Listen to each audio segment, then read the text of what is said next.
they dragged the woman out into the street, this angry mob. This is John chapter 8. And they were going to pick up rocks and they were going to stone her because they found her committing adultery. And the only reason they stopped is because Jesus stopped them. Jesus stepped in and rebuked them and dispersed the crowds. And we hope that they felt regret. We hope that they felt shame. But it doesn't say that. They could have just gone home and had lunch and gone on with their lives. There certainly was no consequence. Nobody was arrested for assault. No one was arrested for attempted murder, because that was a world, that was a time when it was acceptable, when it was okay, when it was even expected that a mob of angry people could stone a woman for adultery. This is the world that Mary grew up in. This is the world into which the angel Gabriel called her to be an unmarried, pregnant person. And it had to be just incredibly impossible to imagine how hard that would have been. I mean, her family seemed to accept it. Her family seemed to believe her. At least it doesn't say otherwise. We don't have a lot of clues in the Bible. But you just think of the community around her, the people that she knew her whole life, the people she might call uncle and aunt, even though they're just family friends. People who used to light up when they would see her in town. Now they would shake their heads, or they would whisper about her, or they would even call her out angrily in front of everybody. Who knows? But it just had to be so hard. I mean, hard enough that she had to leave. Her family sent her away for a few months to get out of town. And of course she's pregnant, and she's pregnant 2,000 years ago. There's no doctors, there's no nurses, there's no medicine, there's no ultrasounds. There's just being pregnant. And I don't have any firsthand knowledge of that, but I've been adjacent to pregnant people, and it's hard. Your feet swell up, and your back hurts, and you don't sleep for 3 months, and you're nauseous, and you just feel uncomfortable in your body all the time. And this is, again, 2,000 years ago in a small town farming community, a poor farming community. She didn't get off her chores. She still had to do what needed to be done. Somebody still needed to get the water, or nobody would drink. That's how it worked. So it didn't matter if you're pregnant, you still had to go and do the things you had to do. It had to just be so much work to have this calling from Gabriel. Turned her life upside down, filled her with fear and anxiety. I mean, what's going to become of this kid? The way that fatherless children are treated in the first century was not great. He would be shamed, he would be ostracized. And yet, when Elizabeth saw Mary, other way around, when Elizabeth was seen by Mary, the first thing she does is she sings this song of joy.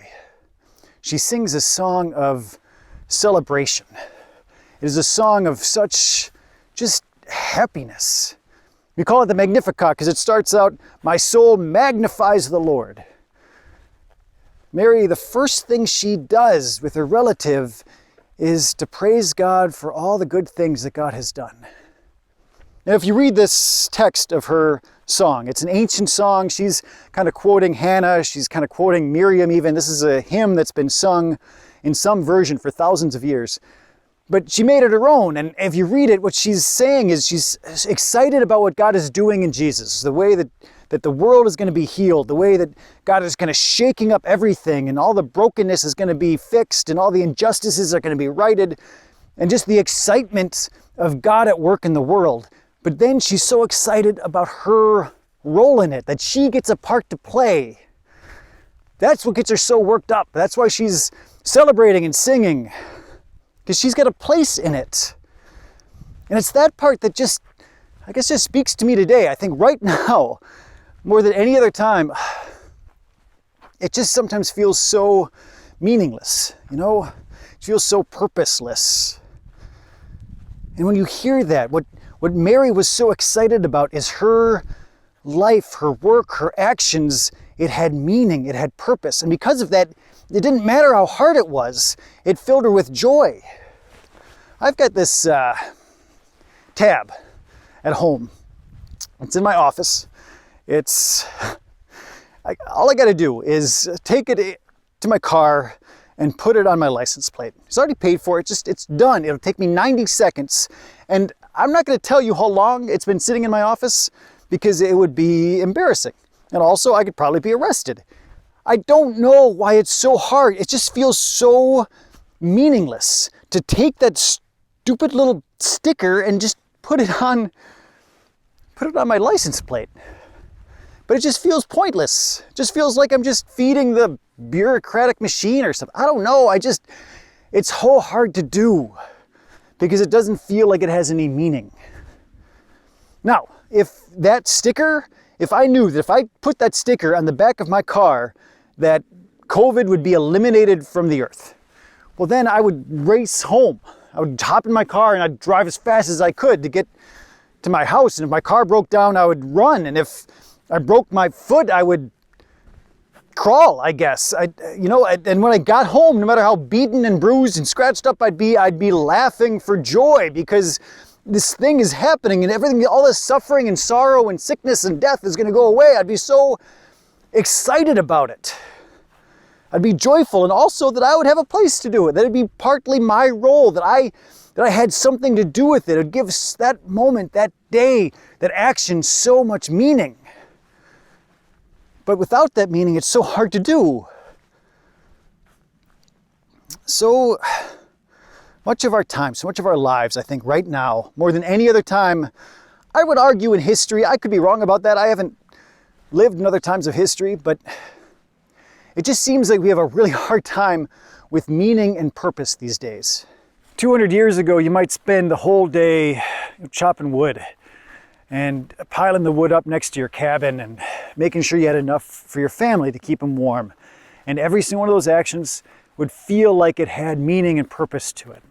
Or you'd spend the whole day gathering food or trapping food and cleaning it and preparing it and cooking it. And every single one of those actions would feel like they had meaning to it. Because it did, because they needed to be done in order for your family to be fed. And now, of course, you don't even need to turn your furnace on. It just does it automatically. You don't even need to cook your food. You can just unwrap it and just chow down. And those activities that used to give life meaning, now instead we mostly spend that time consuming things. Watching YouTube for 3 hours, and at the end of it, you're not even sure what it is you've been watching. It is hard right now, just in general in the 21st century, to have a sense of meaning in your life. And then you add COVID on top of it, and it just makes it that much harder because we're separated from community, and community is another thing that makes life feel like it has a purpose to it. So if you are among one of those people that sometimes feels like you're just adrift in a universe that is indifferent, that you're living a life that has no real bigger purpose or meaning, I guess welcome to the club. That's how a lot of people feel. A lot of people are struggling with it, exactly that emotion. It's hard. It's also not true. You matter. Your life matters. What you do matters. You have purpose in this world, and it matters. You are very much like Mary. You might differ in the particulars. You might be a different gender. You're certainly living in a different age. You might be a different age. But you are just like Mary in that you, just like Mary, were called by God to bear Christ into a world that is desperate for it. This world is so hungry for God, so hungry to hear that they are loved. People are so hungry to just have a sense of light in the darkness. They want so badly to know that they matter, that they're part of something bigger than themselves. And you and me and all of us were called to be the bearers of that light, to be the bearers of that love to a world that's desperate for it. And so, like Gabriel, I get to call you to be like Mary and to bear that light of Christ. So when this sermon is over, when this worship is over, to find ways to bear the light of Christ to the people around you, to the people immediately around you, to show them the grace and love of God. How can you let them know that they are loved today? How can you let them know that they're not alone today? How can you let them know that there is light in the darkness today? And I'd encourage, actually, the very first person for you to think about sharing that grace and the light with is yourself. It's hard right now. And you might be struggling, and you might not be doing too well.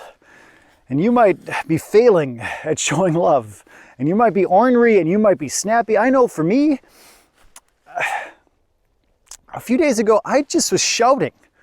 In every conversation I was having, and I wasn't angry. It wasn't like I was upset about anything. I just went weird. I was having a conversation with somebody in the exact same room about, 10 feet away, and it was like they were across the football field. There's something about COVID that is making us all go a little batty. And if it's happening to you, give yourself some grace. Share that love of God with yourself. You're doing okay. You're making it. Just keep plugging along.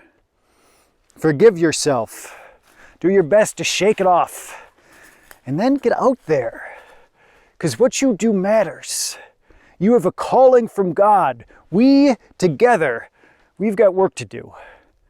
Like Mary, let's go bear the light of Christ to a world that is desperate for it. Amen.